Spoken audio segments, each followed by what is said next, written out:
I really hope I watched the right movie. Ladies and gentlemen, welcome back to Roll the Credits, the podcast, the only podcast that has been put inside of an art museum. I'm Frank. Shut up. You watched I watched the right movie. I was really worried. Today, we are doing 2017's The Square, written and directed by Ruben Östlund. Yes. Stars Claes Bang, who plays Christian. You have Elizabeth Moss in here, who plays Elizabeth Moss, who plays Anne. You have Dominic West, who plays Julian.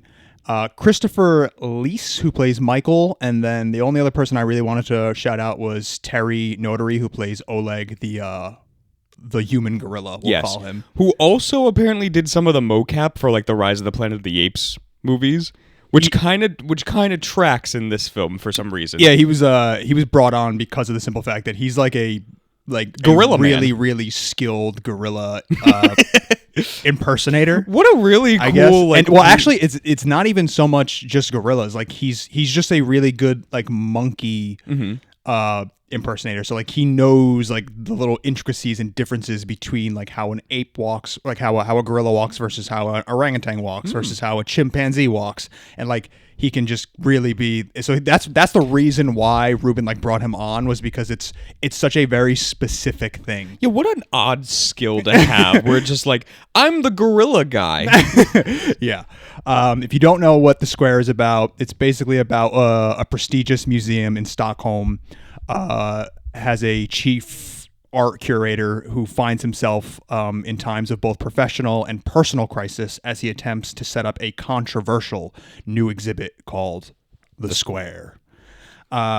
So I saw this movie, I think, in 2018, and I was very unsure of how I felt about it. Yep. And like most movies, that I have a feeling that you didn't love this film. I didn't love it. And I understand, and I can understand why, but I also feel like this maybe wasn't. I think that there's a lot happening in this movie and a lot of themes and things that this movie is tackling. And for the most part, I think it actually tackles all of these themes pretty well. But I will say that, watching this movie, because you always tend to like watch the movie a day or two before we record. Yeah, so I can kind of like sit with it. Well, the thing is, you don't really give yourself that much time to sit with it. Like I always try to watch my movies earlier in the week before we record this, so I have like almost a full week to sit with it. And you kind of give yourself like 24 hours to sit with it, which I don't think is really a lot of time, especially for a movie like this, to be like, all right, I have like a fully formed opinion on it. Yeah, well, I also, I give myself just that amount of time because I want it to stay fresh in my mind. You know how many times I like watch the podcast and big movie, and then like the day afterwards, I watch like 3 movies in a row? Well, so anyway, I will say that first time I watched this, I was unsure of how I felt. But it stuck with me. There are so many memorable scenes in this film, and it was one of those movies that I couldn't quite shake. And then I watched it again. This is my third time watching it. I watched it again, and like most films that I end up thoroughly enjoying, a lot of times, it's like one of those things where it's like I didn't appreciate it the first time, and then the more times I've sat, the longer I've sat with it, and the more time I've seen it, I tend to appreciate it more and more. And going back now this third time, I can kind of say that I love this movie. Like, I love this movie. It is definitely like an interesting film. Like, I didn't go into this thinking like, okay, I'm going to watch the trailer, I'm going to look up like what it's about. I literally saw the poster of Oleg on like the table, and I was like, oh, we're doing like a weird like Fight Club type thing. Because I didn't notice that they were like, He's got the gorilla walkers. Yeah. I thought they were like pile bunkers. So I was like, who is he gonna just punch in the face? Yeah. It's I think a great movie that you shouldn't watch the trailer before. Yeah. And I also think that I went into this movie with the wrong like thought process of what it was about, because I did see the trailer for this film, and I thought it was going to be like a satire. Well, that's what I kind of thought. Like, I thought this was going to be like a weird, like satire, dry humor, kind of like a Curb Your Enthusiasm type of feel to it. Yeah. And while I do think that this film is very comedic, and I do think that the comedy does land most of the time. Mm-hmm. It's not a satire film. No. It takes itself very seriously. Yeah. And like I thought it was going to be a satire of the art world and like this like super high-end art museums and like how they're viewed, and it's going to be like absolutely absurd and ridiculous, and that was going to be like where the comedy was. But no, that's actually not what it is. Like the art world in this movie is taken very seriously. Yeah, and that's where I was kind of like, okay, maybe it's like a satire because it's like the art community is so like pristine and want to be viewed in like a certain way, but then it's like maybe they'll make it come off where it's like it's just kind of ridiculous Yeah. that people are thinking this way. Yeah. And they kind of did like a little bit of it where it's like that the dirt art exhibit. Oh right, yeah. Where it's like, okay, they kept showing it. They showed like 3 separate times where it's like, okay, people like walk in and then they're just like, nah, not for me. Yeah. And then the one guy comes in and is like, oh, I'll take a picture. And it's like the lady is like, no flash. And then Yeah. the cleaner comes by and you see him just kind of try and get there, and he then it fucks cuts. it up. He cuts, and then like later on it comes back and it has like the one like manager coming to Christian and being like, hey, so he sucked up all the dirt. And Christian's like, well, is it in a bag? Yeah. I was like, yeah. I was like, do we have pictures of it? It's like, yeah. So I was like, okay, well, then we'll just recreate it. And it's like, that is like, okay, like that's the humor that I was kind of expecting from this. Yeah, it is that is kind of like the most satirical that the movie probably gets. But for the most part, it really isn't a satire. Yeah. Feels like a Yorgos Lanthimos film. I was thinking the same fucking thing. I was Yeah. like, between the music and the way that things are shot, I was like, did Yorgos have a play in this? He did not. Weird. But it kind of just feels like Ruben is like a Yorgos Lanthimos in an alternate dimension. Yeah. Like it's just a different version of him. Which is a Swedish version. Yeah. And so let's talk about this movie. Like, and like I don't know where to begin because there's so this much. movie really, because it's like it feels like less of a film and just a documentary of like a man going throughout his week as an art curator. Yeah, but I mean, there's so much tension and like there's so much of this absurdity, but also like this movie really tackles some like very serious things. Like, Yeah. like Homeless. homelessness. Like, yeah, right. The whole thing of like class, right? Upper class and like lower class. Obviously the art world itself. I think it tackles like fatherhood. Yeah. It tackles so many things that it's insane to me that it's able to kind of, I think, bring home everything. At least it does for me. And I don't know if upon first watching that you feel like it did, but like almost everything kind of comes to like a conclusive end, and everything sort of makes sense by the end of it. Yeah. And you have this guy Christian who, I mean, he's just like he's not a dickhead, but he's not very likable in my yeah, opinion. he's kind of like, he sits in like this weird position because this whole movie he's kind of being like, oh, I'm an art curator, and he even has like that great line when he's talking to like his, I guess she's like the boss of him. Yeah, Edna, I think. Yeah, and he's like talking about how, art is something that like it's worth standing up for, and we need to stand by it. And then by the end of the movie, he's like retracting. He ends up like resigning from his role because of what happens, and then it's like, oh, he's just like pulling back on everything that he said. So it's like, okay, he's not really a man of his word. But then by the end of the movie, when he tries to go do the apology to like that 10-year-old kid, Yeah. that's his character development right there. Yes. But unfortunately, it's too late. Yeah, like it was a little too late. Which, by the way, that whole scene with the kid is absolutely hysterical. Yeah, I was actually really surprised. I was like, where did they get this kid that is just like rambling off these lines like a true master? Like a real kid that is like pissed off that like he got sent this letter. Yeah, the acting in this movie is very good. It is. And like when he gets that letter back, when Christian, gets the letter back that he sent out, to everybody because he gets his wallet and phone stolen from him from those two people in like the beginning of the movie. Yeah. That were like, they're like pretending that she was being attacked. Meanwhile, they actually like pickpocketed them and took their shit. Yeah. So he finds out where they live by like tracking the phone. Yeah, which is very smart. Yeah, and he finds out, okay, they're in this building, but we don't know what apartment it is, so we're going to just put a letter in every single door there that says, like, give me my stuff back. I know, obviously, like, we know who you are, because we found out where you live. You know, give me my stuff back, and then we'll call it even, essentially. And then he gets a letter back in return that says, you accused me of stealing from you and you called me a thief. I need you. You have to apologize to me and my family, because if not, I'm going to make your life a living hell, essentially. Yeah. And it's like, you're thinking like, oh God, like that's where this plot is going to go now. Yes. And it doesn't. No, it's and kind it's of a like, fucking 13-year-old kid. Yeah. It's kind of like the incubus. Is that a correct word? That is a word, but I don't know if that's the correct word that you're trying to use. The catalyst. Yes. It is the catalyst of what the film is about. Because then it leads down everything where it's like the whole thing of like, okay, how do we promote the square? And it's like the commercial. And because he's looking for his phone, he's like, okay, I like whatever, just I'll sign off on it. Yeah. So that like leads to everything. Right. But yeah, like you're kind of expecting that to be like the plot. Yeah. And then when he gets it back, like the phone and the wallet with like all the money and everything like inside of it, I'm like, that's not very realistic. They would have at least taken the cash. Even he's like surprised about it. Yeah. But because like Christian's interesting, right? Because when he gets his wallet back, so like he kind of is a good person in that sense. He sort of is, because he goes back up front and then gives the homeless woman like all the cash that's in his wallet.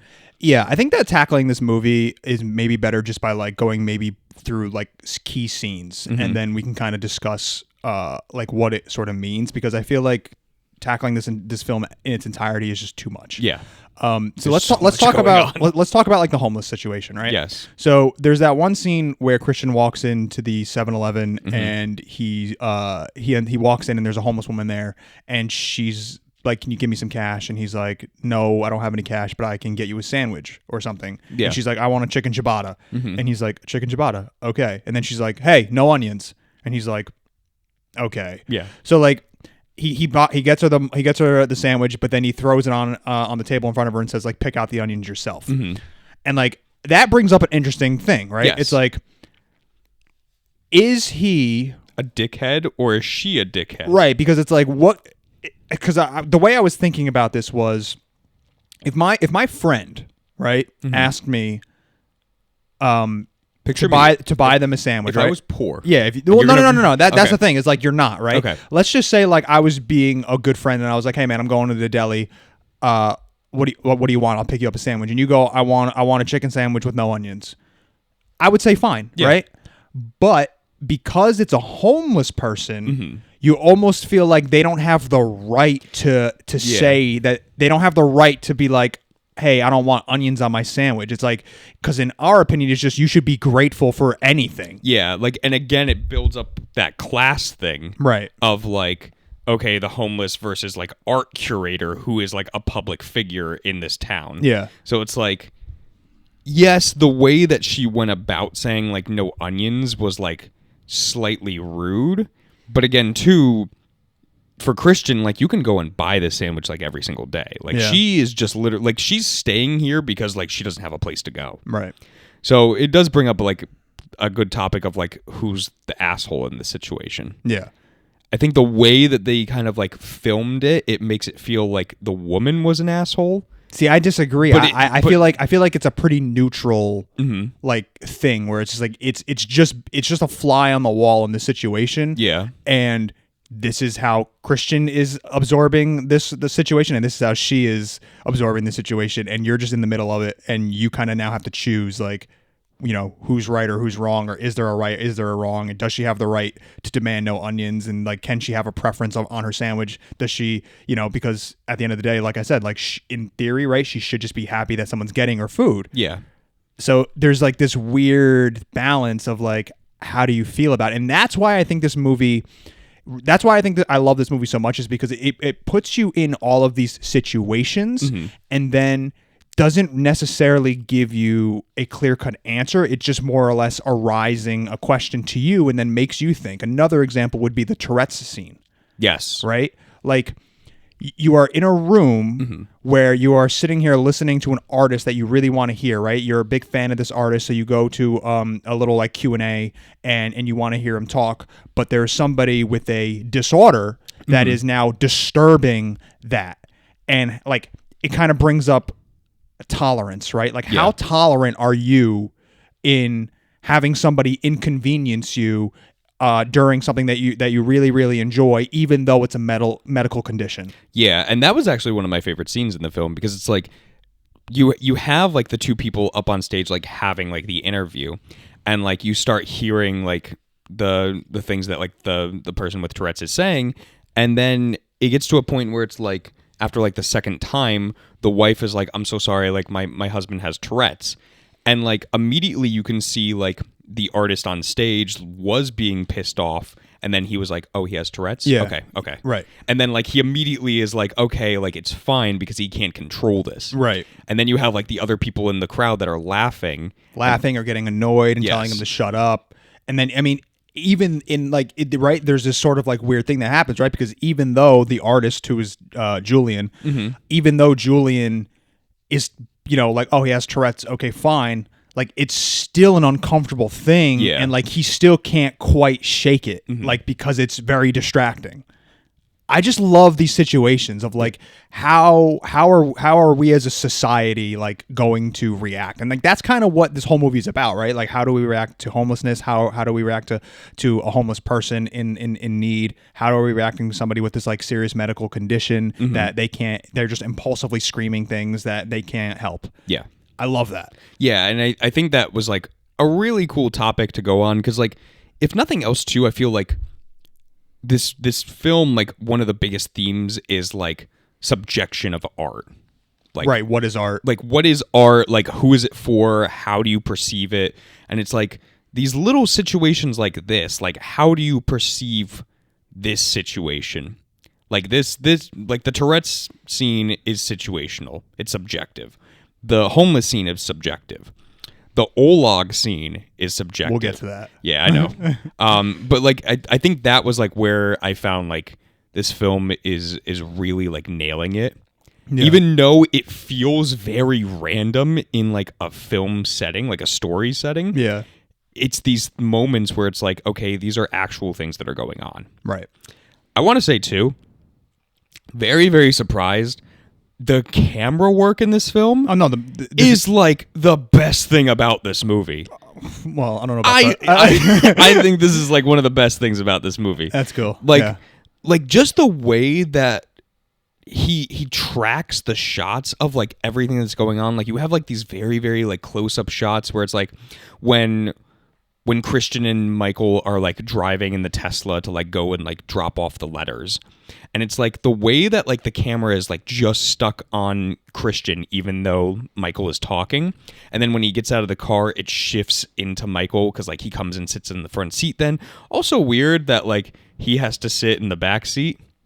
Yeah. I don't know. Right. Maybe just because like the cameraman, I guess, but like I felt like that was weird. That's like if you and I were driving and like you were driving and I was just like in the back seat. Well, again, I mean, you can take that as, again, like there's a hierarchy. Yeah, exactly. Yeah. Like that scene was really, really cool. Like the actual like the first shot of the scene, like how the interview is like set up. Yeah. Like very, very intimate. Like they're very like pushed up on each other, like when they cut back and forth. The hallway of the apartment, I think, was just really, really well like camera wise done. Just in terms of like following him through, and then later on when like the kid comes by, and like the way that the spiral staircase as they like are it's walking like dizzying. up, it really made me like dizzy for a second. Yeah. I was like, oh my god. Yeah, there's a lot of incredible camera work in this movie. I mean, it's very clear that Ruben is a very, very, very good director. Whether or not you like his writing or his storytelling, that's, subjective, but like I feel like objectively the man knows how to block and knows how to work his camera. Yeah. So like props to you no matter what. Yeah, I thought that was like the really, really good. Like that's what kept me interested throughout. Like even the parts where I was like, "What is going on?" Yeah. Let's talk about the condom scene. Yeah, man, Potentially one of the funniest things. It was funny. It was very funny. because I was also thinking the same thing. As like, I would not give this random woman my condom. Right. But the thing is, why? Exactly. Because we're in our. You're really like now coming up to this weird thing of like, again, you're in this situation, and now you as a man are watching this scene, and you can kind of understand where Christian is coming from, but maybe if a woman is watching this scene, she's like, I don't understand like why he's acting so weird about this. Yeah. But then Anne is also being like weird about it. For sure. Yeah, and then there is that great line where it's like she says like, "You really think highly of yourself, don't you?" Right. And it's like, yeah, he kind of is in this spot where it's like, it may be nothing, but to him, he's like, am I going to get trapped by this woman? Right. Because I have money. I'm an art curator. I am a known public figure. Yes. Is this how she's going to get me to like stay with her? Right. Is she going to like impregnate herself with the semen? Mm-hmm. Because, I mean, dude, when they have it stretched apart, yeah, and she's got one end and he's got the other end, and it's like so thin. It's like, don't let go. It's like, no, I won't let go. You let go, I'll let go. It really does create like this very comedic moment, and Anne is brilliant in even like the idea when she finally does get the condom, because I mean she's even like, he's like, listen, I'll throw it out myself. And she's like, no, I'm going to the bathroom. I'll throw it out for you. And he's like, I'll throw it out myself. And then she's like, fine. And then she comes back with the trash can. She's like, throw it out. And it's just like, God. And he's like, I've never felt, I've never felt so attached to my own semen. Like, it's like, no, I think I'll just keep it. I think I'll just, I'll just put it in my smoothie. Ooh, cum flavor. Protein. So, you know, when he ends up finally like agreeing to let it go and she throws it away, did you notice how when she walks away from the room, she's holding the trash can and she has it in the trash can and she's like kind of just walking normally, and then like just when she only has like one or two more steps until she's out of the frame, she kind of starts doing like this run, and you're like, oh my God, is she going to do something with that? Like, it's just those little things that are just brilliant. I love that. Yeah. Everything leading up to it, though, was very, very awkward. The sex? The sex scene, the monkey scene. The monkey. Weird. That's the thing that I still don't understand. Like, why does she have a monkey? How do you get a monkey? How does one acquire a monkey that is also an artist? Because that's also like, I feel like I'm just missing something, and I need to like see it again, because clearly there's a point to this. Like, he's an art curator. There's a gorilla or a monkey, whatever, in the house that is drawing and painting or whatever, and like when he's standing there looking on the floor before him and her sleep with each other, he's like looking at this art and he's assuming that it's hers, and then he realizes that it's a monkey. So I don't know what that's saying. Like, is that just saying that literally like anything can be art, and like up until you found out that it was a gorilla doing it, you thought it was art, but now that you find out that it's a gorilla, it's not art? I don't know. I would think it was more art because a gorilla's doing it. Like how like elephants can paint. It's like, you know what? I'd take that over like just some random guy like painting a circle. Right. Yeah. It'd be like, okay, I get it now. It's art. Yeah. And again, that like kind of leads back to like the subjectiveness of art. Right. But there's got to be something involved with like the monkey. The fact that like Oleg walking like a monkey, the monkey in Anne's apartment. Even too, I think like there is an exhibit where it's like Oleg is like the one that's like sitting there with like the big screen, and that's him. Like, yeah, that's like what he's known for, is like these impersonations. Yeah. So let's talk about that scene. Probably the best scene in the movie. Went a little long. No. It went a little uncomfortably long. Which is the point of it. Yes. And I was getting it because it's like, okay, it's not like a 30-second thing of him coming out and walking like a gorilla.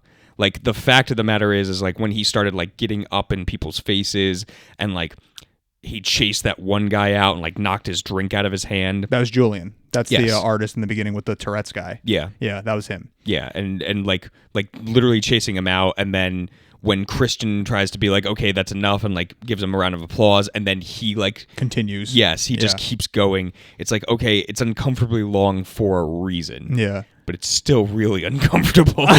And then especially with like the girl that he just like gets up in front of. Well, and, because the scene starts off right with this kind of like voiceover of, you know, what you are about to experience is like a live animal coming into the room with you.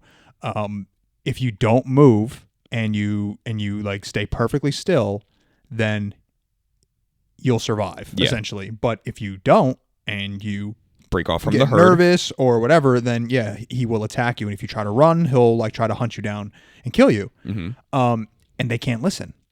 That's like the whole point, right? Is like they don't listen. Like in theory, like they kind of have nobody to blame but themselves. Exactly. But at the same time, as a human being, Oleg needs to like realize, because like they're right. There's this weird thing that happens when it's like he is there as a performer to be a gorilla. So like in theory, he should never break character. Yeah, he should always be a gorilla. Right. So is it his fault then?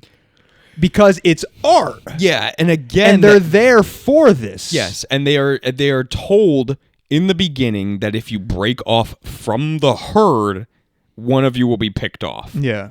And that's kind of what happened. Right. And again, too, and I want to get to this point like after this one, but like again, it's this point of with the uncomfortableness of like the girl that like he gets up close to and like starts smelling and then literally drags her by her hair. Yeah. And like seems like he's about to like get it on with her. Yeah, he's like, it looks like there's about to be some like sexual assault. And it becomes this thing of like, okay, like if nobody did anything, how far would he have gone? Right. Because he stayed in this character this whole time.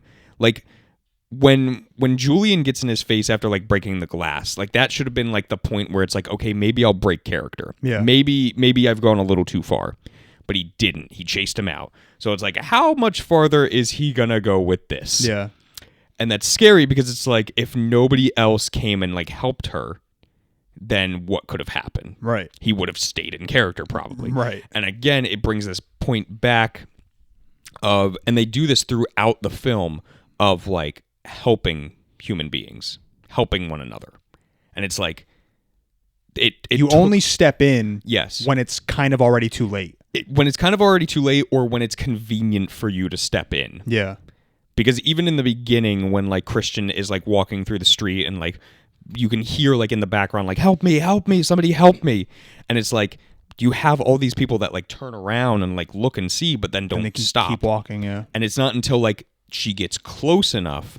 And they can actually like see her running and yes. like the panic in her that somebody actually steps in. Yes. And then, Christian doesn't even step in until the first guy steps in. Exactly. So that's another thing that talks about our society where it's like it's not until there's one brave person that says like, no, I'll help you before like 4 other people decide to help you. Right. And that's kind of what the actual square is about. Yes. Is like this bystander effect, right? Of like, if you're in this square, then anybody who comes in within close proximity to you is now forced to kind of like help you. Yes. Ask if you're okay, whatever.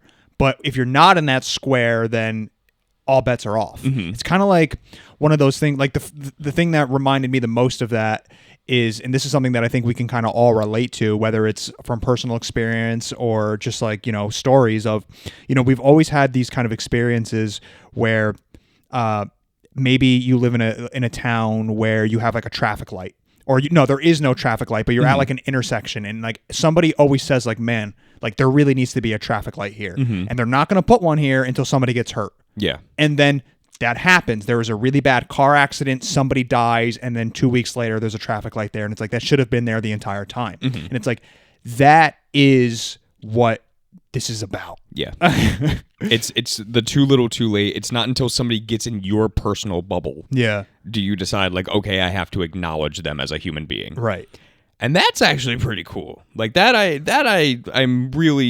was really interested with, because I haven't really seen like a film beforehand that tackles that. Yeah. And I mean, even, you have the guys who like are brought on as like the social media, like, hey, we're gonna make this viral, because the Square, it's very ironic, right? Because you have the Square, which is sort of like this thing about helping each other, and it's supposed to be like this thing about solidarity and like coming together and you know and whatnot. And then you have these guys who are trying to make this viral thing, and they blow up a child inside of it.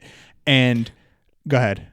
Surprised they showed it. They went full blown like, yeah, let's just blow up a child and a kitten. You can see body parts like flying. I was like, yeah, you went through with it. But it's just funny because it's just like highlighting like what matters in this world and like what we think matters in this world, right? It's all about clicks. It's all about how much can we how much traction views, can we get to this, right? And like the whole thing about, you know, the what do you call it? The promo for the Square is literally everything that the Square is against. Yes. Genius. I know. it's crazy.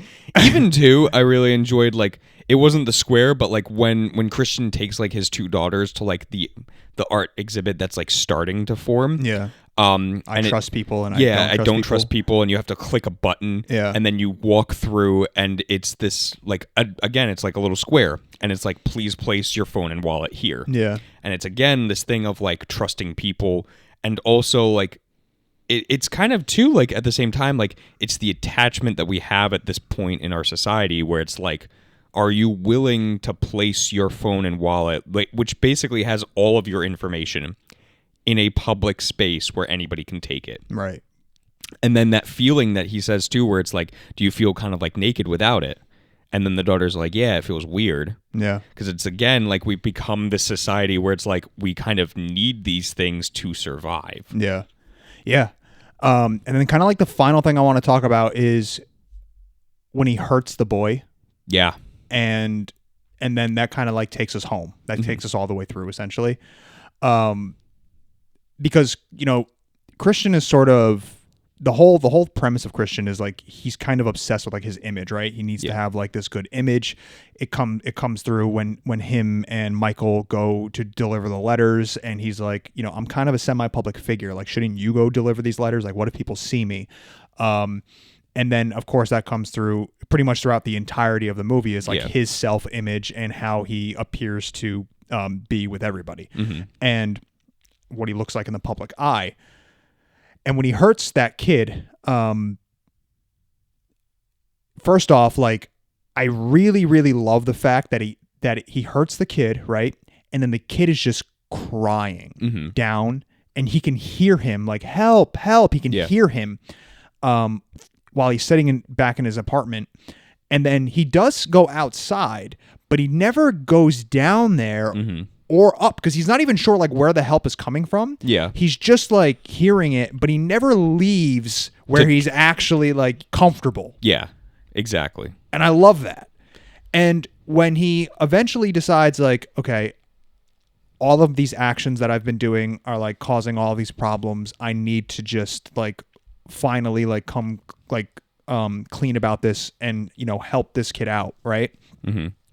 And I think it was a genius thing, to have him dig through the trash. Yes. To find that kid's number. Yeah. Right? And then when he finally finds his number, I thought another genius thing was he does a video first. Because he knows at this point he's a public figure, so it's like his face is going to be out here, but he doesn't care at this point. He just wants to make the apology. Yes, but see, the thing that I took away from the phone thing was that there's still like a distance between them. And because he's not going face to face. He's not going face to face.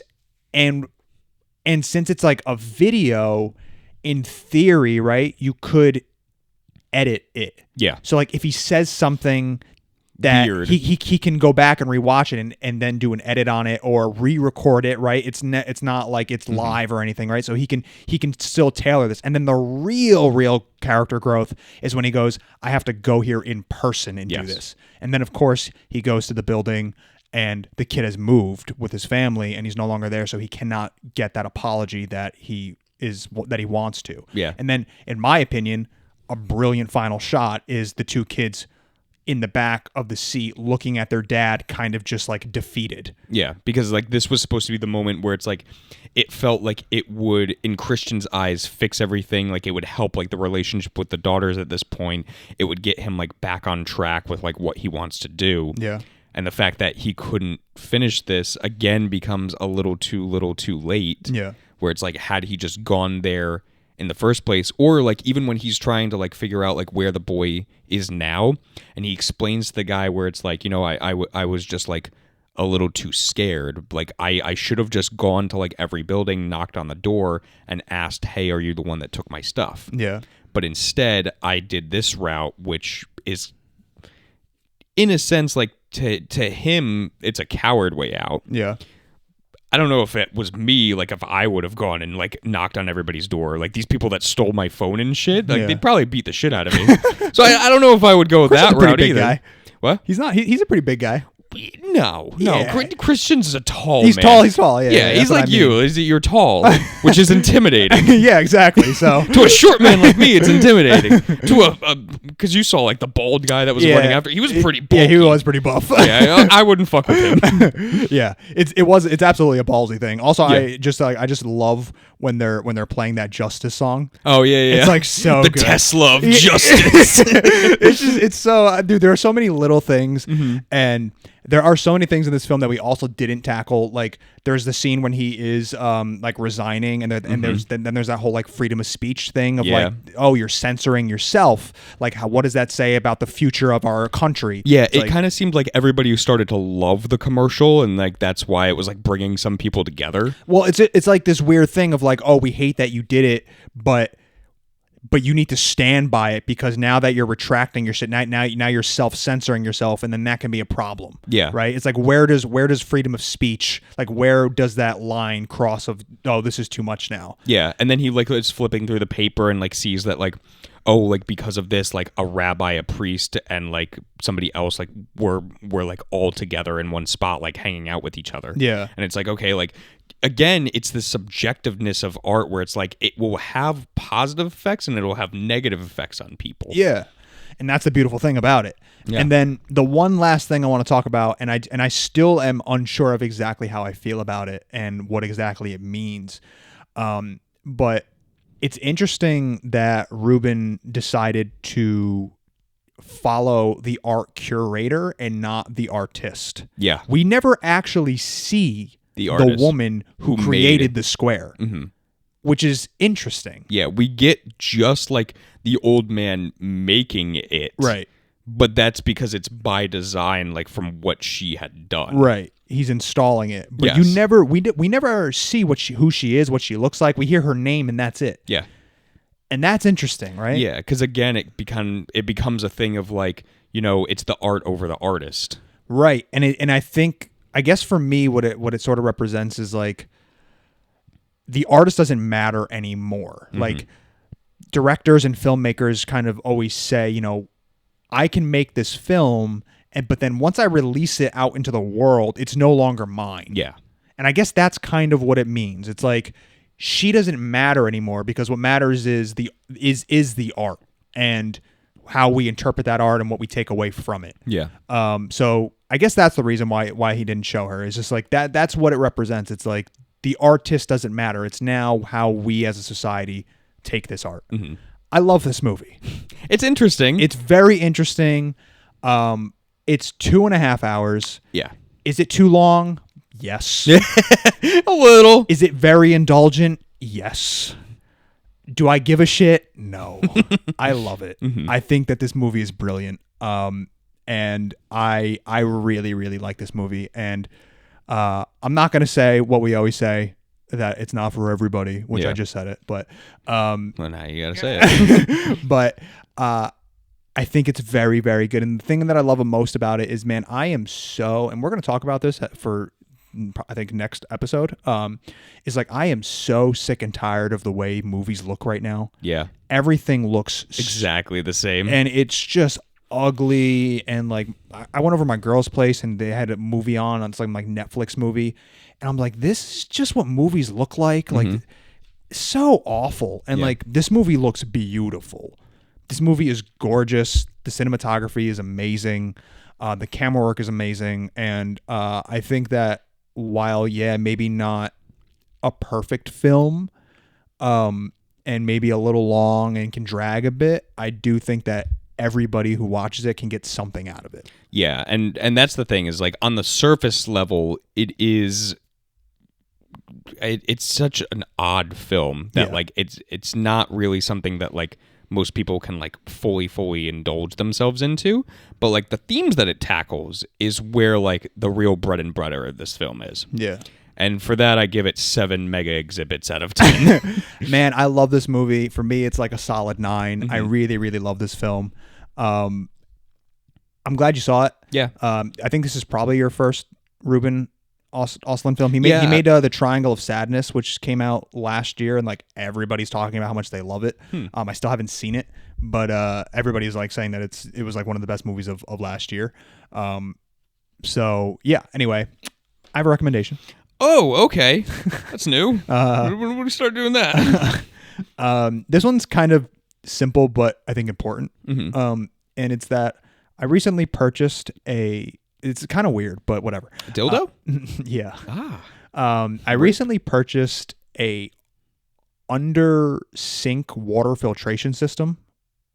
Okay. Like a Brita, but it's underneath. But the it's sink? underneath, and it's got like a 3-stage filtering process, so you can like actually drink your tap water and it not like kill you, depending on where you live. And you also don't have to have like that big thing attached to your sink to be like. You don't need a big thing attached to your sink, and you don't need water bottles, which is something that I've been, greatly trying to reduce, which I think we should all be trying to reduce is the amount of water bottles that we drink. This big thing. Yeah. I fill up from the fridge. Right. Which I guess is well water, but like it's whatever. Yeah. So straight from the teat of the ground. Yeah, exactly. So I have not drinking a water bottle in like 6 months. Yeah, and it's just something that's important is like reducing the amount of, single-use plastics that we use. So I would recommend it. I think that it really does taste great. Like the water tastes good. I'm not going to recommend any specific one because different country or different states in here, everybody has different water, and one might be better than the other. All I'm going to say is do your research, and see what you think makes the most sense for you.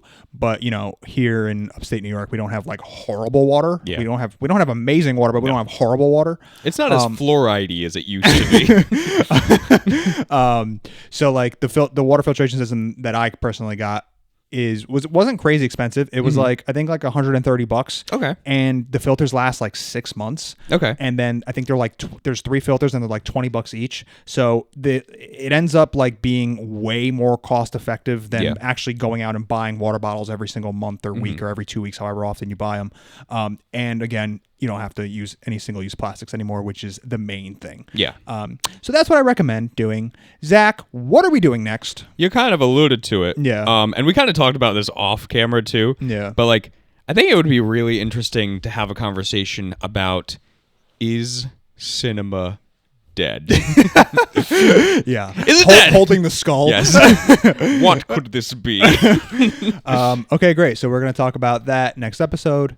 Zach, please take us out. All right, guys. Thank you for listening. Now, Frank, I'm afraid I can't help you.